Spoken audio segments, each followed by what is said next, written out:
खुशामदीद। आज जुम्मतुल मुबारक है। नवंबर की 11 तारीख है, सन 2022 है। मैं हूं आपका मेज़बान इशफाक गौहर। हस्बे वादा आपके सामने आते हैं सुबह सुबह प्रोग्राम सलाम जेके लेकर।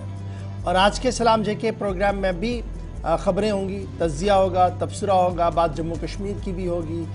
मुल्क के अंदर क्या कुछ चल रहा है उस पर भी हमारी नज़र रहती है और दुनिया में कुछ अहम तरीन वाक़यात से भी आपको रूबरू कराने की कोशिश करते हैं। कुछ खबरों पर तज़िया करते हैं, कुछ पर तबसरा करते हैं और ग्राउंड ज़ीरो पर भी चलने की कोशिश करते हैं। और आज भी ये सिलसिला इसी तरीके से और इसी फॉर्मेट से चलता रहेगा। लेकिन आप हमारे साथ ज्वाइन कर चुके हैं टीवी पर, तो फटाफट से याद रखिएगा कि हमारी राब्ता साइट फेसबुक पर इस वक्त लाइव नशरियात शुरू हो गई। हमारे दो ऑफिशियल पेज से, दोनों ऑफिशियल पेज पर लाइव नशरियात चल रहा है। उसके साथ साथ यूट्यूब पर आप हमारे साथ ज्वाइन कर सकते हैं, वक्फे वक्फे से वहाँ पर नशरियात चल रही है। यूट्यूब के साथ साथ ट्विटर, इंस्टाग्राम और कू पर आप हमारे साथ ज्वाइन करेंगे और हमारी ऑफिशियल वेबसाइट पर ज़रूर लॉगिन कीजिएगा, सब्सक्राइब कीजिएगा। वहाँ पर आप अपना तज़िया, अपना तबसरा लिख सकते हैं, तस्वीरें और वीडियो हम तक पहुँचा सकते हैं। आपसे वादा कि वो सारी चीज़ें हम वक्तन फ़वक्तन अपने सोशल मीडिया प्लेटफॉर्म पर इस्तेमाल करते हैं, उन्हें जगह देते हैं ताकि आपकी आवाज़ को और ज़्यादा बेहतर तरीके से उठाया जा सके। अवामी राब्ता मुहिम के तहत तीसरे पड़ाव पर जमाएंगे हम। 9:40 का वक्त होगा। हमारी फ़ोन लाइन्स के ज़रिए आप अपनी आवाज़ को हुकूमत तक पहुंचाएंगे। वक्त होगा 9:40-42 के आसपास इस तरीके का प्रोग्राम चलेगा और आखिरी 10 से 12 मिनट आपकी फ़ोन कॉल्स के लिए भी मखसूस रखा गया है। उम्मीद है कि आप हमारा साथ देंगे क्योंकि आज जम्मू कश्मीर से मुतल्लिक एक के बाद एक बड़ी खबर होगी। लेकिन सबसे पहले हिस्ट्री ऑफ द डे आपको बताएंगे क्योंकि माजी को याद करके मुस्तकबिल को रोशन बनाने की कोशिश एक पहल के तौर पर आपके सामने। तो मेरे साथी आसिफ रशीद दिल्ली स्टूडियो में मौजूद है जो बताएंगे आपको हिस्ट्री ऑफ द डे। खुशामदीद, गुड मॉर्निंग, बहुत बहुत स्वागत, इस्तकबाल आप सभी का प्रोग्राम सलाम जेके में। 10 बजे तक हम और आप साथ साथ रहेंगे। एक बार फिर से आपको सुबह खैर कहते हैं। आगाज प्रोग्राम का करेंगे तय फॉर्मेट के मुताबिक और सबसे पहले चलते हैं आज का दिन तारीख में क्या बताता है, हिस्ट्री ऑफ द डे में खास क्या है उस पर जरा एक नजर दौड़ाते हैं। 1675 में अंग्रेजी कैलेंडर के मुताबिक आज ही यानी तारीख 11 नवंबर की गुरु गोबिंद सिंह सिखों के गुरु मुकर्रर हुए। जब हम अंग्रेजी कैलेंडर के मुताबिक देखते हैं साल 1888 में आज ही के दिन मौलाना अबुल कलाम आजाद वज़ीर तालीम मुल्क के पहले रहे, उनकी पैदाइश हुई। आज उन्हें याद किया जा रहा है, खराज अकीदत पेश किया जा रहा है। साल 2001 में आज ही के दिन कतर दोहा के अंदर इजलास में WTA ने हिंदुस्तान की हिमायत की और 21 बरस आज इस फैसले के बाद मुकम्मल हो गए हैं। 1918 में पोलैंड ने खुद को एक आज़ाद मुल्क करार दिया, तारीख 11 नवंबर की, साल 1918 का यानी आज के दिन। इसके अलावा 1950 में हिंदुस्तान में पहला भाप का इंजन चितरंजन रील फैक्ट्री में बनाया गया, जिसे 72 से 75 साल लगभग मुकम्मल हुए। और ये सबसे बड़ी जो भाप का इंजन उस वक्त तैयार किया गया था। उसके बाद हालांकि वक्त गुजरने के साथ साथ इसको और बदला जाता रहा हिंदुस्तान के अंदर, लेकिन 1950 में ये पहला इंजन इस तरह का बना था। 1956 में दारुल हुकूमत दिल्ली में मरकज के ज़ेर इंतजाम इलाका बनाने पर इजलास हुआ, जिसके बाद ये फैसला हुआ कि दिल्ली एक यूनियन टेरिटरी बनेगी, यानी मरकज के ज़ेर इंतजाम इलाका या केंद्र शासित प्रदेश।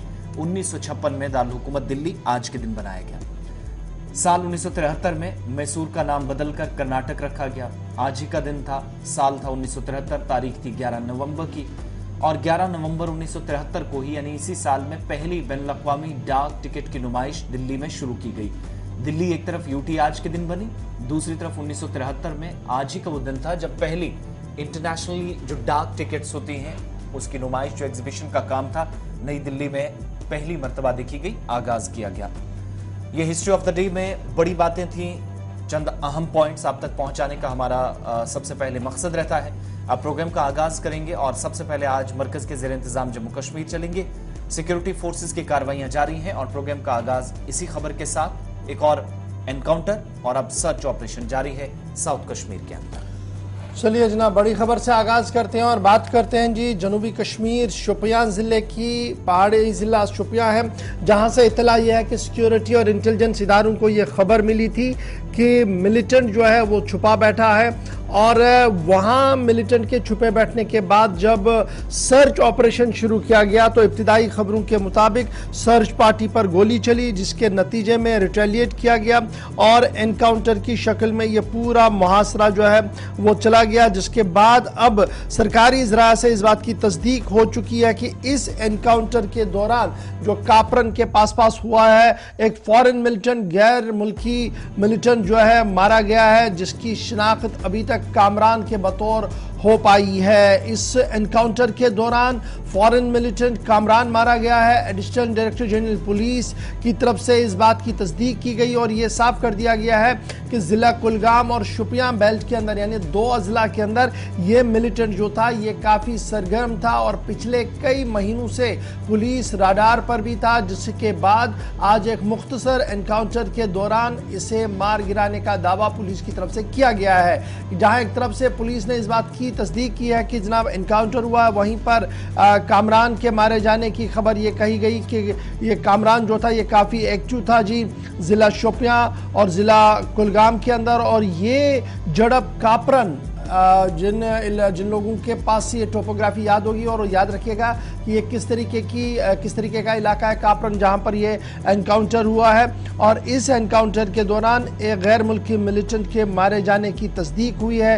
कामरान भाई इलियास हनीस इसका नाम बताया गया है और इस वक्त सर्च ऑपरेशन जो है वो बड़े पैमाने पर यहाँ पर जारी है। ऑपरेशन अभी ख़त्म नहीं हुआ है, लेकिन रात देर के जो खबर सामने आ रही थी कि इंटेलिजेंस इदारों को ये खबर मिली थी कि मिलिटेंट छुपा बैठा है, उसकी तस्दीक बाद में एनकाउंटर में हुई और थोड़ी देर पहले जो इतलात सामने आई वो यही आई कि एनकाउंटर में एक मिलिटेंट जो है वो मारा गया। सीधे चलेंगे अपने नुमाइंदे के पास। इरशाद हमारे साथ जिला शोपियां से ज्वाइन कर चुके हैं। इरशाद, अभी तक की अहम और बड़ी खबर कि गैर मुल्की मिलिटेंट कामरान मारा गया है और कामरान जो पुलिस रिकॉर्ड बताते हैं कि इंतहाई अहम और मतलूब तरीन कमांडर था और 2 जिलों के अंदर, कुलगाम के अंदर और शुपियां के अंदर एक्टिव था। क्या अब ऑपरेशन खत्म हुआ है या अभी भी ऑपरेशन जारी है इस इलाके के अंदर? देखिए गवर, अगर हम बात करें इस एनकाउंटर के हवाले से, आज रात को 3 बजे फौज को एक मुसद्दा की इत्तला मिलती है कि कापरन एरिया में कुछ मिलिटेंटों की नकल हरकत देखी। उसके फौरन बाद ही जो है बड़े पैमाने पर सर्च ऑपरेशन चलाया गया है। बता दूं कि 6 बजे के आसपास ही जो है पहला फायर खोला गया है मिलिटेंट की जानिब से जी। इसमें जो है एक गैर मुकामी मिलिटेंट जो है मारा गया। इसकी शनाख्त एडीजी ने खुद किया है कि ये जो कुलगाम और शोपियां के बेल्ट में ये कुछ महीनों से सरगर्म रहा है। बता दूं कि ये इसका जो नाम बताया है कामरान भाई बताया गया है और एक गैर मुकामी मिलिटेंट है, ये इसमें अभी तक जो है जाम बाक हुआ है। और बता दूं कि इसमें ये बताया जा रहा है कि और 2 मिलिटेंट हो सकते हैं। फिलहाल मैं बता दूं कि बड़े पैमाने पे इस वक्त जो है सर्च ऑपरेशन लगातार जारी है। बता दूं कि ये जो मिलिटेंट जो है मारा गया बिल्कुल उसे एक जो ही ये फायर खोलते खोलते जो है इसमें जो है ये जो जाम बाक हुआ है। और बता दूं कि 2 मिलिटेंट इसमें अभी भी छुपे हो सकते हैं। अच्छा, ये बताइएगा ये जो ऑपरेशन है क्या ये किसी रेजिडेंशियल इलाके के अंदर है, रिहायशी इलाके के अंदर चल रहा है? क्योंकि इस कापरन इलाके के हमने देखा कि बागात का सिलसिला भी है, फिर बागों के अंदर छोटे छोटे कमरे भी बनाए गए हैं रेस्ट रूम्स के तौर पर। कहां पर ये एनकाउंटर अभी चल रहा है? देखिए, अगर हम बात करें जो एरिया है बिल्कुल रिहायशी एरिया, कापरन का एरिया है, शोपियां से तकरीबन जो है 12 किलोमीटर दूर है। बाउंड्री है कुलगाम और शोपियां की बाउंड्री है कापरन एरिया, वहीं पे बिल्कुल इस वक्त जो एनकाउंटर चल रहा है और ये रिहायशी एरिया है। और रिहायशी एरिया के साथ साथ मैं बता दूं कि पहले जो फौज जो है उनको शक हुआ कि मिलिटेंट की आवाज आई है, उसके बाद ही जो है फौज के ऊपर ही जो है कुछ राउंड फायर आए मिलिटेंट की जानिब से। उसके बाद ही जो है एक मिलिटेंट जाम बाक हुआ है। और बता दूं इलाके में इस वक्त अगर देखा जाए तो एंट्री और एग्जिट पॉइंट बिल्कुल इनको सील कर दिया गया है और पुलिस का मानना है कि और 2 मिलिटेंट हो सकते हैं। फिलहाल मैं बता दूं कि बड़े पैमाने पर सर्च ऑपरेशन जारी है। बहुत शुक्रिया। इरशाद शाह हमारे साथ ज्वाइन किए हुए थे शोपियां से, जो बता रहे थे कि सिक्योरिटी और इदारों को अभी भी ये खदशा है कि इस इलाके के अंदर मिलिटेंट छुपे बैठे हैं। 2 मिलिटेंटों की तलाश में अभी भी ऑपरेशन जारी है। ताहम इब्तिदाई फायरिंग के दौरान एक फॉरेन मिलिटेंट जिसका ताल्लुक जैश मोहम्मद तंजीम से बताया गया है, ममनुआ तंजीम, कलदम तंजीम जो है उसके साथ इसका बताया गया और इसका नाम कामरान भाई इलियास हनीस के तौर तौर पर इसकी शिनाख्त हुई है जो मिलिटेंट मारा गया है। 2 जिलों के अंदर, कुलगाम और शोपियान के अंदर, यह काफी ज्यादा एक्टिव था। एडिशनल डायरेक्टर जनरल पुलिस की तरफ से इस बात की तस्दीक भी कर दी गई है। फिलहाल ऑपरेशन जो है वो लगातार जारी है।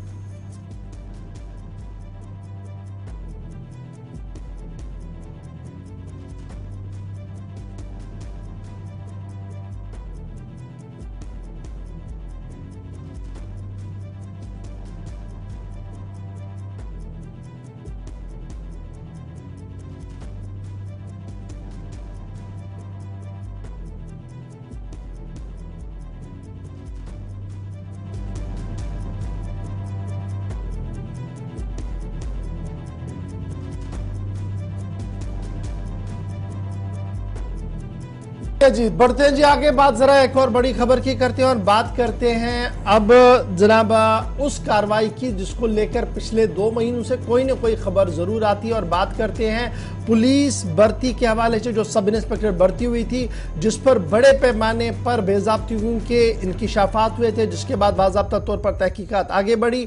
और अब खबर यह है कि सीबीआई की कार्रवाई हुई है और सीबीआई कार्रवाई लगातार जारी है। और सब इंस्पेक्टर भर्ती मामले में बड़े पैमाने पर बेज़ाब्तियों के बीच मजीद 7 अफराद की गिरफ्तारी हुई है।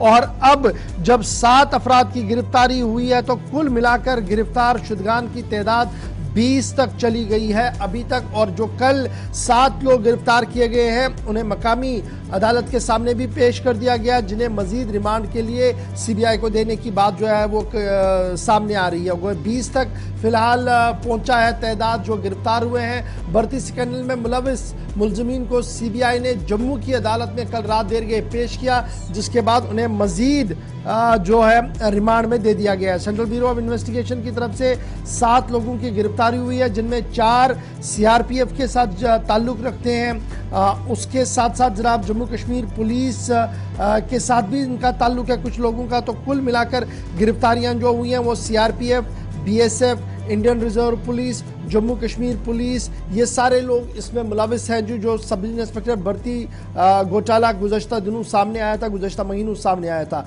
और ये कहा जा रहा है कि वर्दी का नाजायज इस्तेमाल किया गया, एक क्वेश्चन पेपर को लीक करने में, दूसरा कैंडिडेट्स को यानी जो इम्तिहान में बच्चे बैठ रहे थे उनको एक जगह से दूसरी जगह लेने में भी वर्दी का नाजायज इस्तेमाल हुआ है। अभी तक की इब्तिदाई रिपोर्ट्स इस तरीके से बता रही है। जिन लोगों की गिरफ्तारियां हुई हैं उनमें पवन कुमार, ये हेड कांस्टेबल है सीआरपीएफ के अंदर।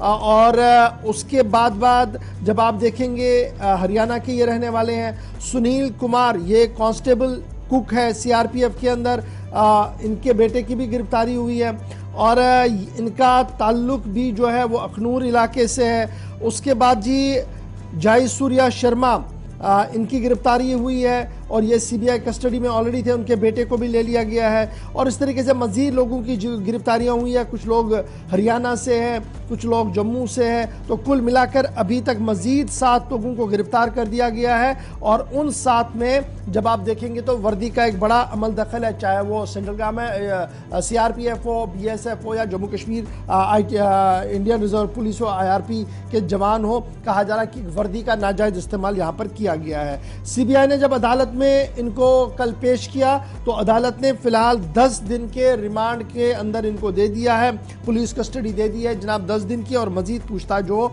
इस सिलसिले में होगी। और ये भी सामने आ रहा है कि जो गिरफ्तारियां हुई हैं इनसे जो मजीद इंकिशाफात हुए हैं, उस इंकिशाफ के दौरान जम्मू कश्मीर पुलिस ये जो सीबीआई है उन्हें इस बात की तस्दीक हो रही है कि एसएसबी यानी सर्विस सिलेक्शन बोर्ड के जो जिम्मेदार हैं वो बराह रास्त इसमें मुलविस हैं। और अब सबकी नजरें सीबीआई पर इसलिए लगी हुई हैं क्योंकि माना जा रहा कि आने वाले चंद दिनों के अंदर अंदर सीबीआई एसएसबी के साबिका अफसरों पर भी शिकंजा कस के उनको अपनी तहवील में ले सकता है।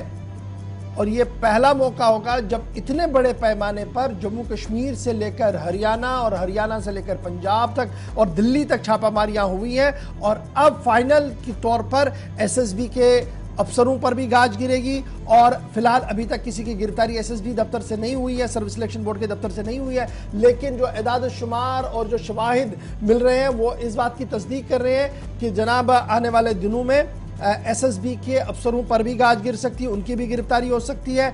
और बहुत जल्द एक फाइनल चार्जशीट जो है वो कोर्ट के सामने रखा जाएगा कि कुल कितने इसमें मुलजमीन हैं, उन मुलजमीन ने किस तरीके से अपने ओहदे का नाजायज़ फ़ायदा उठाया, वर्दी का नाजायज़ फ़ायदा उठाया, और किस किस तरीके से यहाँ पर सब इंस्पेक्टर भर्ती घोटाले में यह मामला हुआ है। अब यह सिर्फ सब इंस्पेक्टर भर्ती घोटाले मामले तक की बात नहीं हो रही है, बल्कि खबर यह आ रही है कि पिछले दौर में भी इस तरीके का मामला जो है वो देखने को मिल रहा है, यानी साबिका इम्तिहानों में भी यही सिलसिला जो है वो चला हुआ है।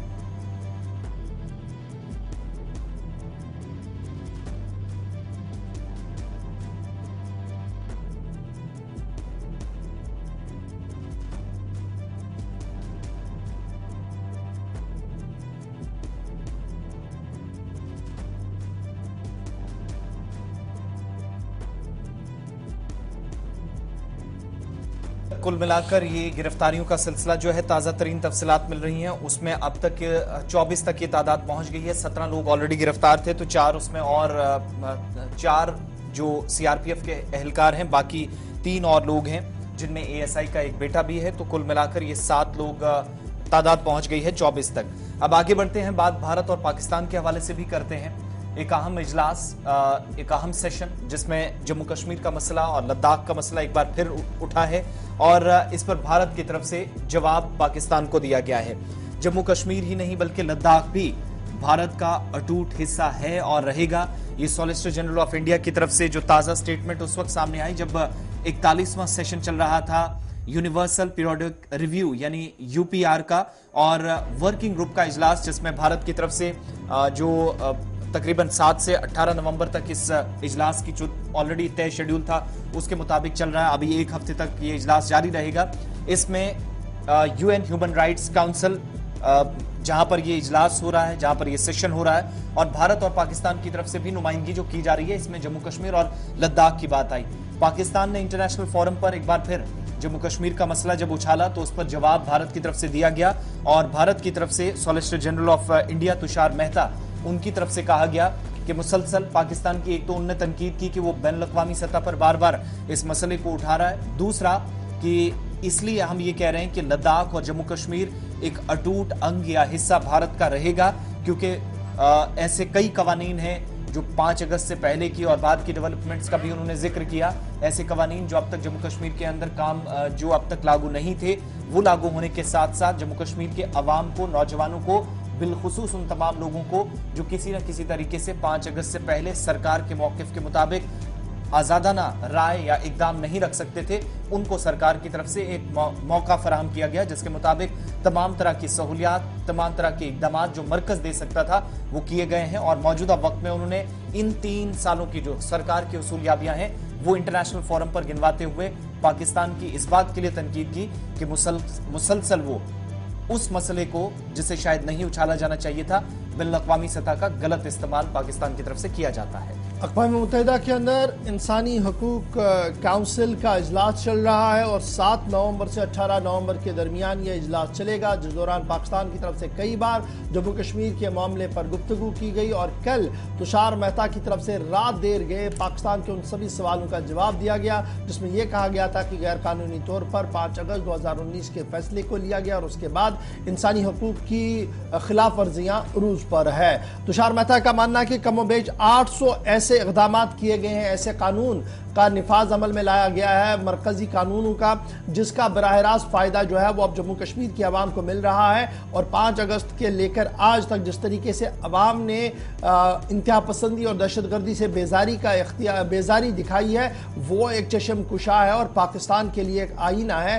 कि वो आगे आकर इस बात को तस्लीम करें। अक़वाम मुत्तहिदा का इजलास चल रहा है इंसानी हकूक़ कमीशन का, 7 तारीख से 18 तारीख के दरमियान है, और कल तुषार मेहता जो थे वो यूनिवर्सल पीरियोडिकल रिव्यू के तो मौजू पर गुफ्तगू कर रहे थे। इसी दौरान उन्होंने जम्मू कश्मीर की सूरत हाल के हवाले से भी गुफ्तगू की है। यहां पर जी छोटा सा ब्रेक होगा, ब्रेक के उस पार आएंगे तो आपको बताएंगे कि अगर आपके पास आधार कार्ड है तो अब मरकजी हुकूमत के नए इकदाम के तहत आपने क्या करना होगा, और वो बड़ा इंपॉर्टेंट है। उसके बाद आपको बताएंगे कि महकमे माल के पटवारी हजरात के लिए हुकूमत ने एक तोहफा दिया है, यह तोहफा होगा क्या, उस पर भी गुफ्तगू करेंगे। और यह भी आपको बताएंगे कि जम्मू कश्मीर लद्दाख हाई कोर्ट ने एक बार फिर बरहमी का इजहार किया है और बेजारी का इजहार किया है लेक्स वाटर